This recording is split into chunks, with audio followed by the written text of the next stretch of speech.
Welcome, everyone, to The Secret of Oneness.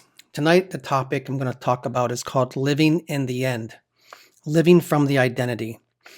And all of you know me because we are one. Those who don't think they do, my name is Stephen. And so let's get right into it.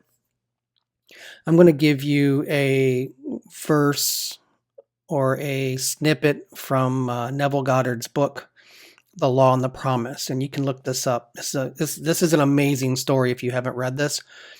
It's in chapter 2, and it's called Dwell Therein. And this whole story, if you've never heard it or never read it, it's about some people that they had a piece of land, and they wanted to put an apartment building on it, but they didn't have the money for the apartment building. And so they had remembered Neville talking about using your imagination and living in the end and things like that.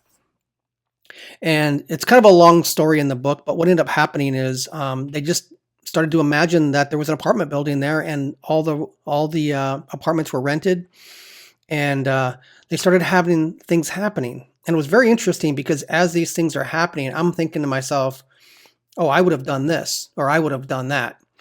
And they just kept saying, no, why would I need to do that if I'm already in the end? So there's many people out there who may be right on the edge of the end, but they think that they're not because of what's happening around them and the circumstances. And so we're going to get into that, but I just want to let you hear this little snippet here. But realizing that if we were living in the end, we would not be looking for a contractor. We promptly forgot this angle. Continuing these periods of daily imagination for several weeks, we both felt we were now fused with our desire and had successfully been living in the end. So if you remember, Neville at one point was teaching about using your imagination and feeling it real. Feeling is the secret is not feeling something. It was feeling the conviction of you having it or having the conviction that it's done. Okay. And some people, you may have to imagine a few times. You may be able to just assume it right off the bat and it's done. Some people have a little bit more challenge with imagining, so maybe they affirm it. But my point is that these people were living in the end. They went into their imagination and they did it for several weeks until they felt fused, until they had the conviction that, okay, this apartment building is ours. And so we don't need to be looking for a contractor. And even though they had an empty plot of land, they're like, I don't need a contractor because it's already been built. That is living in the end. Living in the end is seeing that empty lot sitting there with no apartment building on it and not looking for a contractor because they already have it. And I think a lot of people, what they'll do is they'll think they have to do things. Well, I need to get a contractor, right? I at least have to make a phone call. No, if you're living in the end, it's already done. All of those things will be provided to you effortlessly. But we get involved, we start trying to step into things, start trying to make things happen.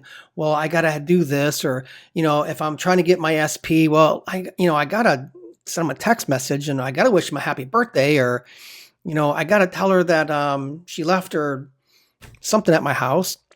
You always feel pushed or forced into wanting to force these things to happen. And I'm telling you, every time you do that, it just causes more of an issue. And so I've noticed a lot of people lately that they're saying, I'm in my end, I'm imagining, I'm affirming, and nothing's happening. They're looking for the contractor. There's no contractor calling them back. I'm calling the contractor and he's not calling back. What's going on? Why is this not happening? You know what I mean? And so I want to read a scripture here that'll help with this, okay? And it's easier than you think it is. But we overthink it and we try to apply things. And I'll get kind of a little bit more into that as well, and maybe into the desire part. So Mark 11:24, it says, therefore, I say to you, all things for which you pray and ask, believe that you have received them, and they will be granted to you. So here in the scripture, it says that all the things that you pray and ask for, just believe that you have them, and they'll be granted to you. Okay. So I'm going to read it here in the Greek version. If you read it in the Greek, this is how it's worded. Or I should say, this is how it's translated from the Greek. Because of this, I say to you, all things, whatever praying, also you ask, believe that you receive, and it will be to you. Okay? So it will be to you when you believe that you have received, when you have received it, when you are living in the end, it will be to you exactly as you believed. Now, I kind of rewrote this a little bit.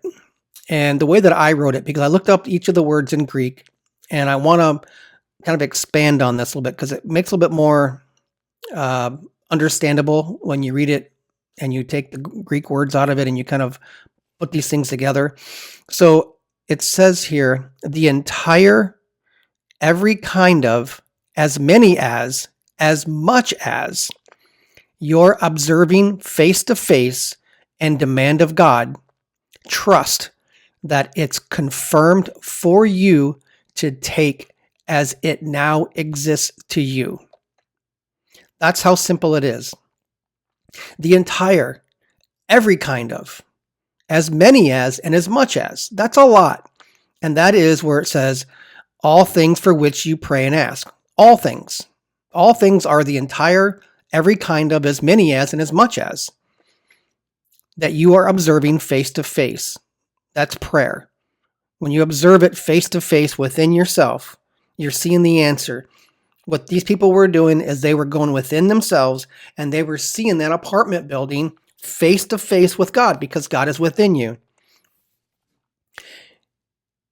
Also, you ask, which means to demand, okay? And not like give it to me, but more it's just you're placing a demand upon God. This is how it's going to be, okay? Believe that you have received, which means to trust. That's simple faith. Believing that you have received something is just trusting that it's confirmed and it will be to you, which means that it's confirmed for you to take as it now exists to you. So it will be to you means that it's confirmed and you can take it because it exists to you. So I want you to think about that. For these people, as soon as they fused with their desire, that thing became real to them. It was existent to them. And when you know that it exists to you, that's it. It's done. Okay? And you can live from that point.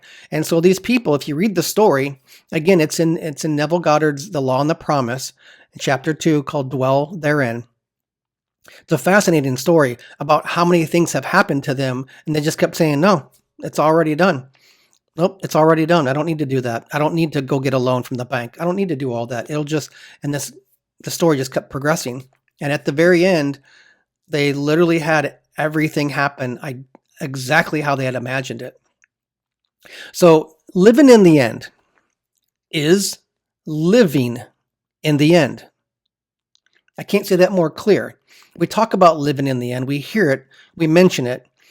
But are we doing it, right? Meaning you're actually literally there right now. You are living.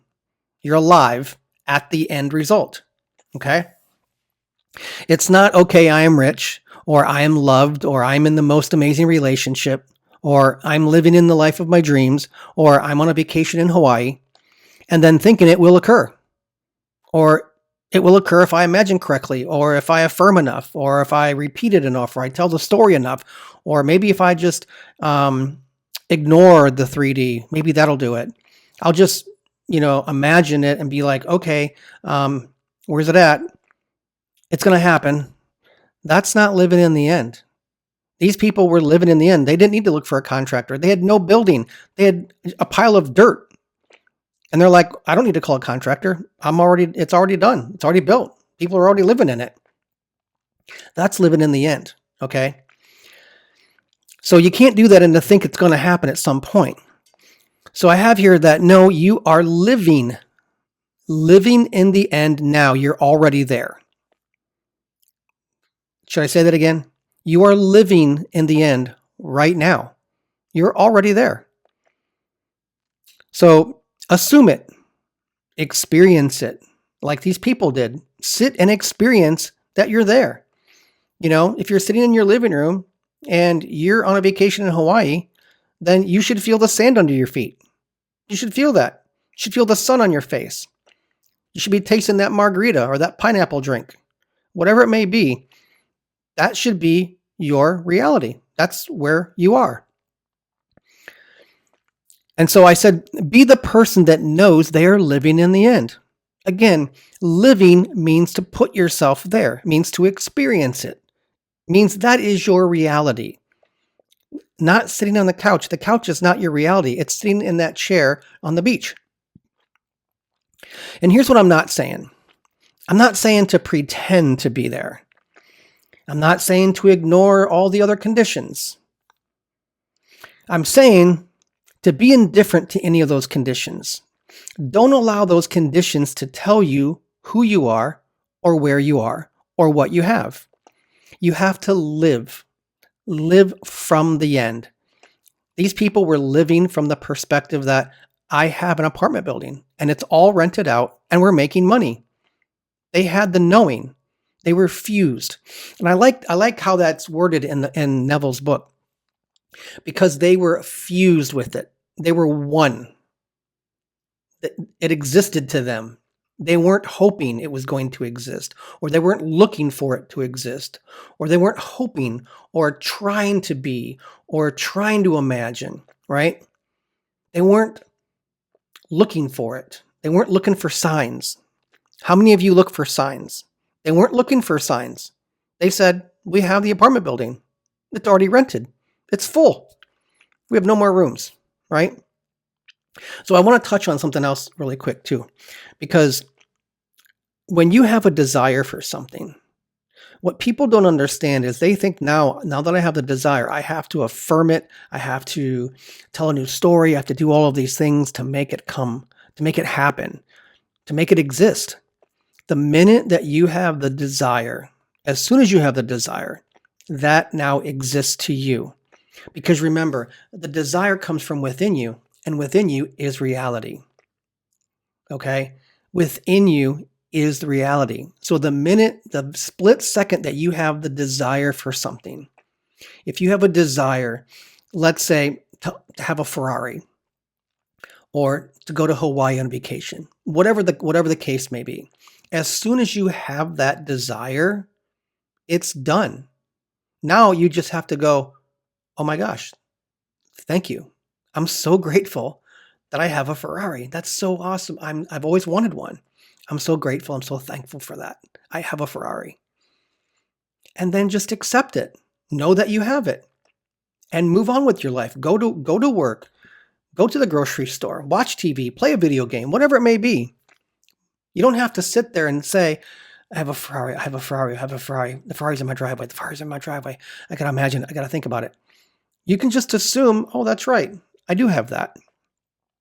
So you can put as much effort into this as you want, but the less effort you put, the easier it is. Because again, if you had a Ferrari or if you were sitting on the beach, you wouldn't need to affirm. You wouldn't need to be looking for it. If you were with your SP, you wouldn't be checking their social media.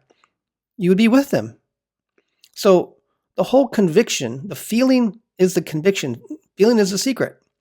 And the conviction is knowing that you have. Having requires no effort, requires no action on your part to go get it, make it happen, try to make it happen, wonder if it's happening. It's already done. It's happened already. So live in the end. Live in the end. Go to the end in that identity and live there.